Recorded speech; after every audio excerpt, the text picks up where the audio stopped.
प्रदेश विशेषमा हामीसँग हुनेछन्। कर्णाली प्रदेशमा पीसीआरको नतिजामै गडबडी, किटको गुणस्तरमा प्रश्न, परीक्षण प्रभावित। प्रदेश 1 को बजेटमा सत्तारूढ सांसदकै असन्तुष्टि, महामारीले सिर्जित समस्या सम्बोधन नगरेको टिप्पणी। बागमती सरकारले ठुलठुला खरिदमा अनियमितता, लेखा समितिले थाल्यो छानबिन। र शिथिल अर्थतन्त्र उकास्ने बजेट ल्याउने प्रदेश 5 सरकारको दाबी, स्वास्थ्य, कृषि र रोजगारी प्राथमिकतामा। नमस्कार, म विकास थपलिया। यी थिए प्रदेश विशेषमा आजका सामग्री। यसबाहेक लामो लकडाउनका कारण काभ्रेमा उत्पादित तरकारी बारीमै कुहिँदै गएको सम्बन्धी सामग्री हामीसँग हुनेछ। हेर्दै गर्नुहोस् प्रदेश विशेष समाचार, समीक्षा र सन्देश।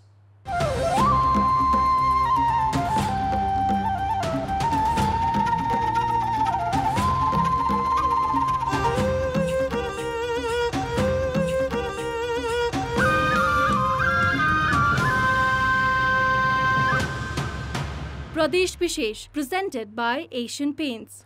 सुर्खेत स्थित प्रदेश अस्पतालको प्रयोगशाला र पशुपक्षी रोग अन्वेषण प्रयोगशालामा स्थापना गरिएका पीसीआरको नतिजा विश्वसनीय नदेखिएपछि परीक्षणका काम प्रभावित भएको छ। सरकारले पठाएको नयाँ किट सुर्खेत ल्याएपछि गरिएको पीसीआरका परीक्षणको नतिजा विश्वसनीय हुन नसकेको हो। कर्णाली प्रदेशमा भारतबाट आएका मानिस भित्रिएपछि संक्रमितको संख्या झन्झन बढ्दै गएको छ। भारतबाट दैनिक आउने मानिसको संख्या झन्झन बढ्दो क्रममा छ। अहिले कर्णाली प्रदेशमा ल्याएको नयाँ रिएजेन्ट र आरएन एक्सट्र्याक्सनले विश्वसनीय रिपोर्ट आउन सकेको छैन। यसअघि सरकारले पठाएको किटले हालसम्म प्रदेशमा 5642 जनाको पीसीआर परीक्षण गरिएको छ भने 9487 जनाको आरडीटी परीक्षण गरिएको छ। यसअघि गरिरहेको किट भरपर्दो भए पनि पछिल्लो समय सरकारले पठाएको किटबाट गरिने परीक्षणको नतिजा भरपर्दो नआएको चिकित्सकको भनाइ छ। आरएनए एक्सट्र्याक्सन किट चाहिँ अहिले जुन नयाँ आएको छ, 1-2 दिन यता जुन चाहिँ पहिलाको भन्दा यो किट अलिकति त्यति चाहिँ रिपोर्टमा अलि भरपर्दो नदेखिएको कारणले आज हाम्रो टेस्टमा अलिकति डिस्टर्ब चाहिँ भएको छ। अब यो हामी माथि चाहिँ कुरा गर्छौँ। अब किन त्यो चाहिँ नि जे एक्सट्र्याक्सन किट जुन चाहिँ नि स्मुथली भइरहेको थियो त्यो नभएर किन अर्को आयो, हामीलाई काम गर्न गाह्रो भयो, यो कुरा चाहिँ हामीले माथि राख्छौँ। पछिल्लो एक सातामा भारतबाट आएकाको आरडीटी र पीसीआर परीक्षण सुस्त छ। सुर्खेत र दैलेखबाट 1000 भन्दा बढी नमुना सङ्कलन गरी कर्णाली स्वास्थ्य विज्ञान प्रतिष्ठान जुम्लाको प्रयोगशालामा पठाइएको छ। भारतबाट आएका मानिसको पीसीआर परीक्षण सुर्खेतले मात्र थेक्न नसक्ने भएपछि जुम्लामा पनि पठाइएको हो। तल्लो भेगमा चाहिँ अब हामीले हेरिरहेछौँ। हामीले कर्णाली प्रतिष्ठानका साथीहरूलाई पनि सहकार्य गरौँ। अलिकति तपाईँहरू माथि मात्रै होइन, माथि अब जनताहरूमा खासै त्यस्तो देखिएको छैन। अहिलेसम्मको उहाँहरूको रिपोर्टमा चाहिँ 0 नै छ पोजिटिभ। त्यो भावनाले यहाँ चाहिँ नि अलि अब इन्डियाबाट आउनेहरूको सङ्ख्या हिमाली भाग, उच्च पहाडी भागभन्दा अलि मध्यम पहाडी र चाहिँ हाम्रो भागमा चाहिँ नि बढी भावनाले अलिकति यतातिर आएर सब सङ्कलन गर्ने र सहयोग गर्ने भनेर हामीले कुरा गरे अनुसार उहाँहरू सायद दैलेखमा मुभ गरिसक्नु भएको छ। प्रदेश सरकारले विश्वसनीय किट सहित आवश्यक स्वास्थ्य सामग्री ल्याउने पहल भइरहेको बताए पनि कहिले आउँछ भन्ने यकिन छैन। भारतबाटै आएका मानिसमा कोरोना भाइरस संक्रमण बढी देखिएकाले जति सक्दो छिटो स्वास्थ्य परीक्षण गर्नुपर्ने आवश्यक छ भने त्यसको नतिजा विश्वसनीय नभए भोलि झन खतरा बढ्न सक्ने देखिन्छ। कान्तिपुर समाचारका लागि क्यामेरामा नवीन शाहीका साथ पूर्ण बहादुर खड्का, सुर्खेत। कोरोना भाइरसले योजना र कार्यक्रमका प्राथमिकता परिवर्तन गरेको अवस्थामा पनि सरकारले पुरानै ढर्राको बजेटका उद्देश्य, सिद्धान्त र प्राथमिकता राखेको भन्दै प्रदेश सभाका सत्तारूढ सदस्यहरूले नै असन्तुष्टि जनाएका छन्। कोरोना महामारीले प्राथमिकता नै परिवर्तन गर्नुपर्ने अहिलेको अवस्थामा प्रदेश सरकारलाई भने यो समस्याले नछोए जस्तो देखिएको भन्दै सत्ता र प्रतिपक्ष सांसदले आक्रोश पोखेका छन्। सत्तारूढ नेपाल कम्युनिस्ट पार्टीका प्रदेश सभा सदस्यले प्रदेश सरकारले ल्याएको आर्थिक विधेयक 2077 का उद्देश्य, सिद्धान्त र प्राथमिकता समाजवाद उन्मुख अर्थतन्त्र निर्माण गर्ने स्थान र आधारशिला कतै नभएको भन्दै असन्तुष्टि जनाएका छन्। विकासको प्राथमिकता क्रम तोक्दा हिजो पञ्चायती व्यवस्थामा वा बहुदलीय व्यवस्थामा अथवा लामो समयसम्म 15 वर्षसम्म कर्मचारी साथीहरू यो देश चलाइरहँदा बरु वार्डबाट प्राथमिकता क्रम तोकेर आऊ, टोलबाट छलफल गरेर आऊ भन्ने एउटा विधि थियो। आज हामीले दोस्रो तेस्रो वर्ष प्रदेशको सरकारको बजेट बनाइरहँदा हामीले त्यो विधि अवलम्बन गरेको सही थियो या गलत व्याख्या नै नगरिकन हामीले त्यो विधि छोड्यौँ। कहाँबाट आउँदैछ आज योजना, कहाँबाट आउँदैछ प्राथमिकता, हामी कुन योजनालाई प्राथमिकता गर्दैछौँ त्यो कुरामा हामीले छलफल गरेका छैनौँ। फुत्त गोजीबाट निकाल्ने, कसलाई मन लाग्यो कसले ल्यायो कसले गरौँ, मेरो क्षेत्रमा ल मन्त्रीज्यू दुईवटा योजना यो बहुवर्षे हालिदिनुहोस् भनेको भरमा हामीले योजना चलाएका छौँ। कुनै विधि र पद्धतिले हामीले चलाउन सकेनौँ। गरिबले खाँदा मकै, ठुलोले खाँदा पप्पन। गरिबले घरमा खायो भने ढेँडो खायो भनेर खिसी गर्छ, धनीले गएर रेस्टुरेन्टमा खायो भने त्यही खानालाई 400 रुपियाँ तिर्छ। सायद यहाँ तिर्नु हुने मित्रहरू पनि हुनुहुन्छ कि हुनुहुन्न भने मेरो भन्नु केही छैन। त्यसले गर्दा त्यो खेतीलाई जोड दिनु पर्यो, यो सिद्धान्तले त्यहाँ इङ्गित गर्नु पर्यो। ती वस्तुहरूलाई खरिद गर्ने, भण्डारण गरिदिने काम गर्नु पर्यो, जसले कि हाम्रो हेल्थलाई, हाम्रो शरीरलाई बलियो बनाउँछ। उखान छ, सिस्नुको जरा घोटेर खाएको मान्छे अहिले पनि रोग लागिरहेको छैन भन्छ, तर हामी नातिहरूमा पर्छौँ होला। त्यसले गर्दा ती त्यस्ता कुराहरूलाई संरक्षण गर्नु पर्यो, यो सिद्धान्त त्यहाँ पनि बोलिनु पर्यो भन्ने मेरो कुरा। 1 नम्बर प्रदेश सभामा विनियोजन विधेयक 2077 का सिद्धान्त र प्राथमिकताका विषयमा छलफल गर्दै प्रदेश सभा सदस्यले मानव जीवन र मरणको सङ्घर्षमा रहेको अवस्थामा मानवको बाँच्न पाउने अवसरको खोजी बाहेक अन्य उद्देश्य हुन नसक्ने जिकिर गरेका छन्। रोजगारी गुमेर आफूले लगाएको बाली बिक्री नभएर चुलो बाल्न नपाएकालाई खुला दिशामुक्तको घोषणाको नारा प्राथमिकतामा नपर्ने प्रमुख प्रतिपक्षीको तर्क छ। क्वारेन्टाइनमा बसिरहेका मानिसहरू जसले सुव्यवस्थित रूपबाट खान, बस्न, सुत्न पाइरहेका छैनन्, PCR टेस्ट गर्न पाइरहेका छैनन्, के ती मानिसहरूको आवश्यकता अहिलेको बजेटमा उल्लेखित गरे जस्तो मुख्यमन्त्री ग्रामीण विकासमा बजेट छुट्याउनु हो? आज दिनानुदिन ज्याला गरेर खाने मजदुरहरू जसको घरमा चुलो बलेको छैन, भरे के खाउँ भन्ने स्थितिमा छन्, तिनीहरूलाई राहतको व्यवस्था महत्त्वपूर्ण हुन्छ कि उनीहरूलाई दिशामुक्त क्षेत्र घोषणाको नारा महत्त्वपूर्ण हुन सक्दछ? प्रदेश सभा सदस्यले गरेको आलोचनालाई मार्गदर्शनको रूपमा लिने र बजेटमा समेट्ने आर्थिक मामिला तथा योजना मन्त्री इन्द्रबहादुर आङबोको भनाइ छ। उहाँले उठाउनु भएको कुरालाई मैले अन्यथा मानेको छैन। सरकारको चाहिँ अब बन्ने बजेटमा प्रदेश सभाको एउटा मार्गदर्शनको रूपमा बुझ्नुपर्छ, त्यसलाई हामीले स्वाभाविक रूपमा लिन्छौँ। कोरोना भाइरसको महामारीले तहस नहस बनेको अर्थतन्त्र प्रदेश सरकारले ल्याउने बजेटले चलायमान बनाउला भन्ने आशा गरेकालाई प्रदेश सभामा प्रस्तुत आर्थिक विधेयक 2077 का उद्देश्य, सिद्धान्त र प्राथमिकताले निराश बनाएको छ। पुराना सबै काम छाडेर अहिलेको चुनौतीलाई चिर्न सक्ने र वस्तुपरक विश्लेषण गरेर भाइरस नियन्त्रण, कृषि र रोजगारी सृजनालाई पहिलो प्राथमिकतामा राख्न सत्ता र प्रतिपक्षी दुवै सांसदले प्रदेश सरकारलाई सुझाव दिएका छन्। कान्तिपुर समाचारका लागि क्यामेरामा समूह पोखरेलका साथ महाप्रसाद खतिवडा, विराटनगर, मोरङ। प्रदेश विशेष प्रेजेन्टेड बाय एशियन पेन्ट्स। प्रदेश विशेषमा पुनः स्वागत छ। प्रदेश सरकारले गरेको खर्चको लेखाजोखा र अनुगमन गर्ने सार्वजनिक लेखा समिति सक्रिय नहुँदा सरकारले सार्वजनिक खरिद ऐन मिचेर खरिद प्रक्रिया अघि बढाएको पाइएको छ। आर्थिक वर्ष 2074 र 75 को महालेखाको प्रतिवेदन आएको 14 महिनापछि बल्ल बागमती प्रदेश सरकारले नियम विपरीत गरेको कामको सार्वजनिक लेखा समितिले छानबिन सुरु गरेको छ। बागमती प्रदेश सरकारका 7वटै मन्त्रालय सहित प्रदेश सभा र मुख्य न्यायाधिवक्ताको कार्यालय समेतको बेरुजु रकम 12 करोड छ। सवारी साधन सहित प्रशासनिक कामका लागि आवश्यक पर्ने सामग्री खरिद गर्दा प्रदेश सरकारका यी कार्यालयले सार्वजनिक खरिद ऐन उल्लङ्घन गरेका छन्। बोलपत्र आह्वान बिना नै सामग्री खरिद गरेको पाइएपछि महालेखा नियन्त्रकको कार्यालयले प्रश्न उठाएको छ। महालेखाको आर्थिक वर्ष 74-75 को प्रतिवेदन आएको 14 महिनापछि बल्ल अध्ययन गरेर बागमती प्रदेशको सार्वजनिक लेखा समितिले छानबिन प्रक्रिया अघि बढाएको छ। महालेखाको आर्थिक वर्ष 74-75 को प्रतिवेदनमा बागमती प्रदेश सरकारका मन्त्रालय सहित प्रदेश सभा सचिव मन्त्रालय र मुख्य न्यायाधिवक्ताको कार्यालयले सार्वजनिक खरिद ऐन विपरीत सामग्री खरिद गरेको उल्लेख छ। समितिले प्रदेश सांसद प्रभात तामाङको संयोजकत्वमा छानबिन उपसमिति बनाएको छ।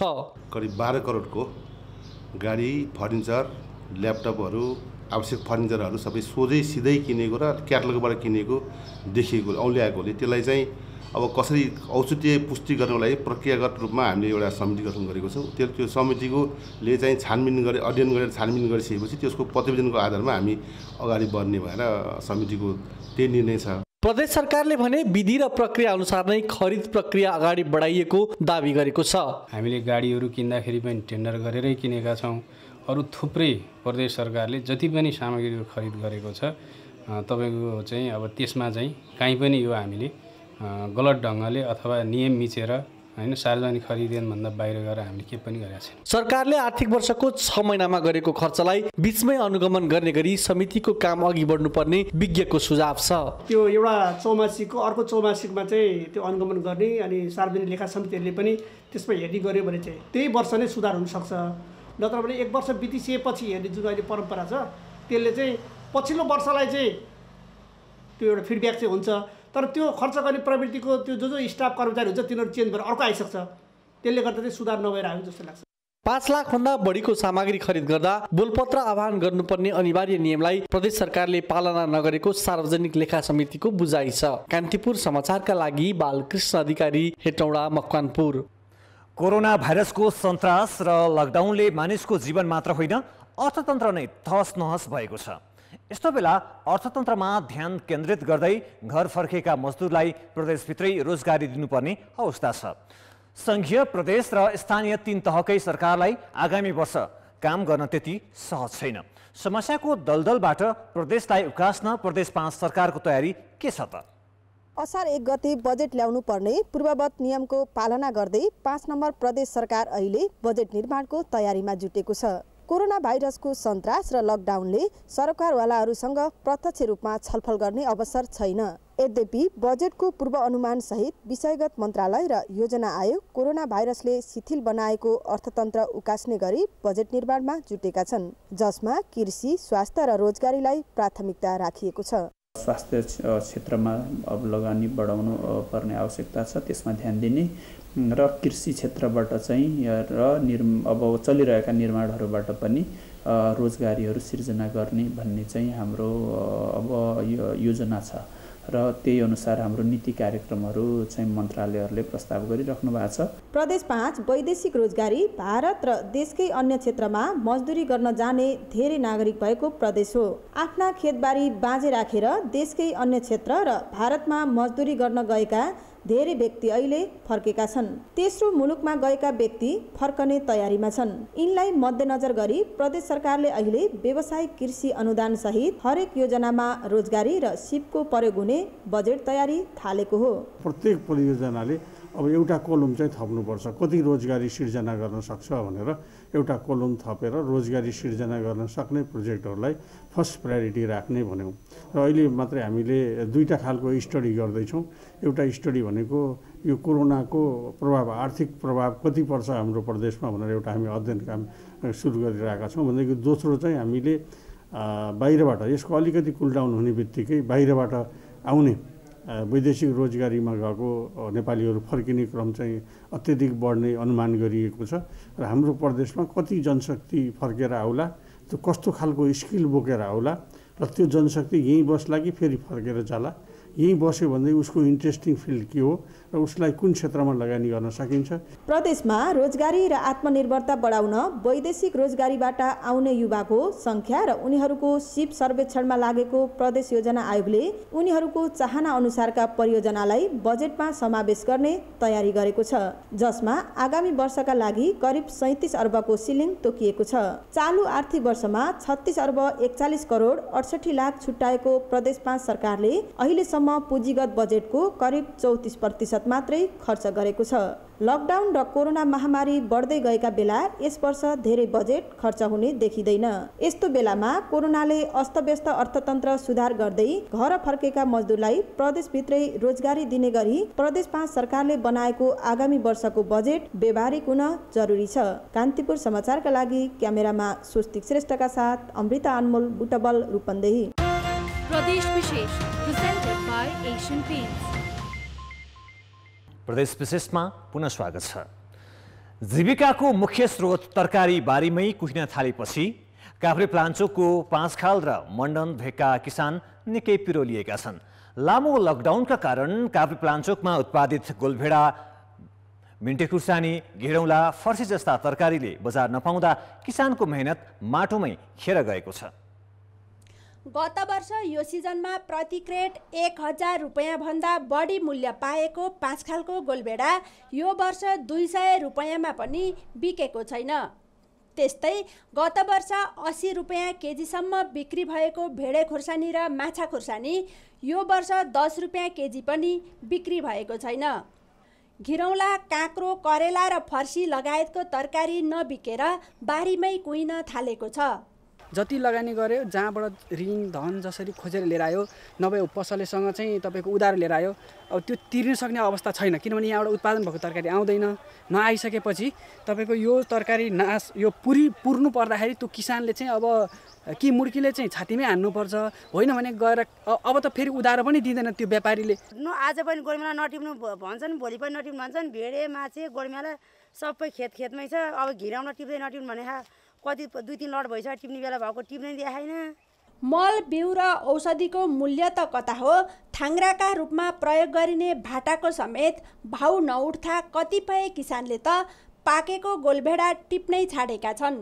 एकातिर लामो लकडाउनका कारण बजार पुर्याउनै हम्मे परेको छ भने जसोतसो बजारसम्म पुर्याए पनि बेच्नै गाह्रो भएपछि किसान समस्यामा परेका छन्। यो सिजनमा काठमाडौँ र पोखरासम्म तरकारी पुर्याउन गाडी लिएर खेतमै पुग्ने व्यापारी पनि अहिले फाट्टाफुट्टा मात्र भेटिन्छन्।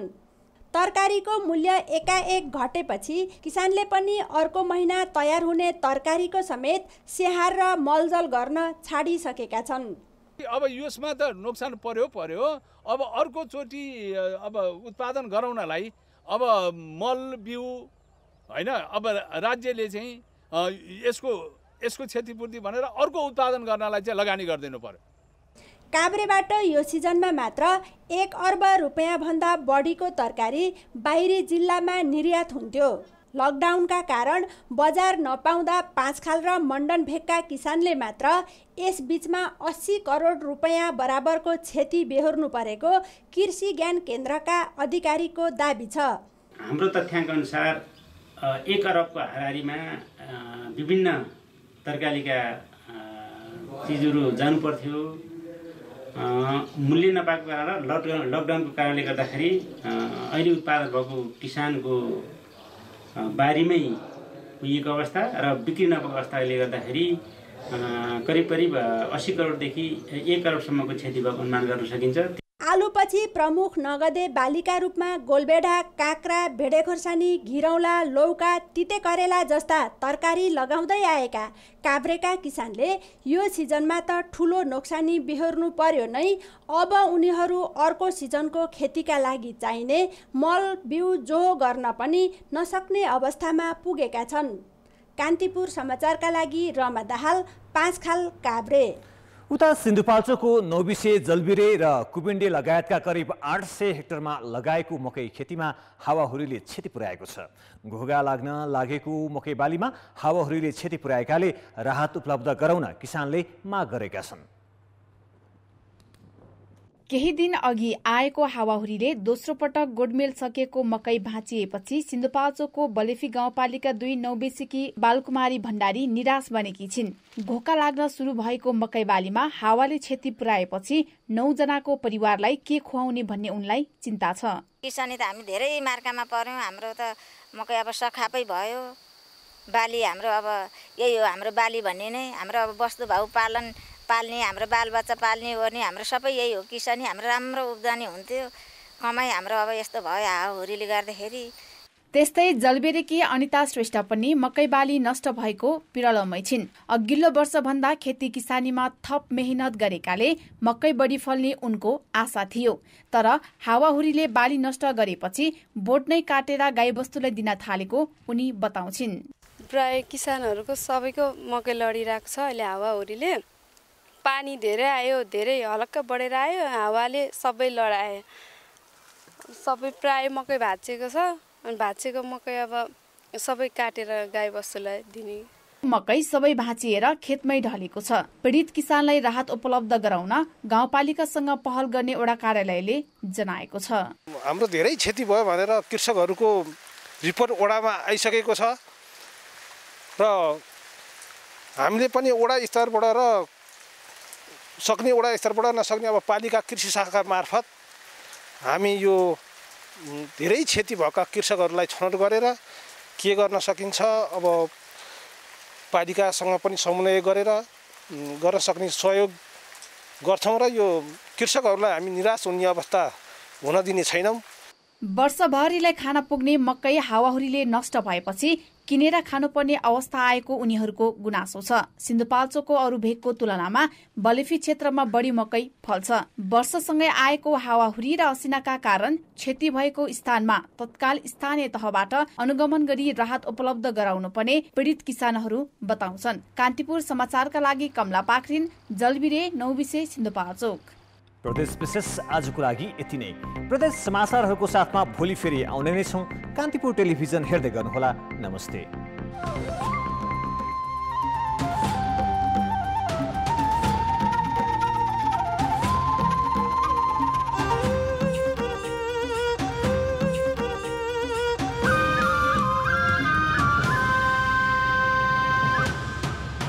प्रदेश विशेष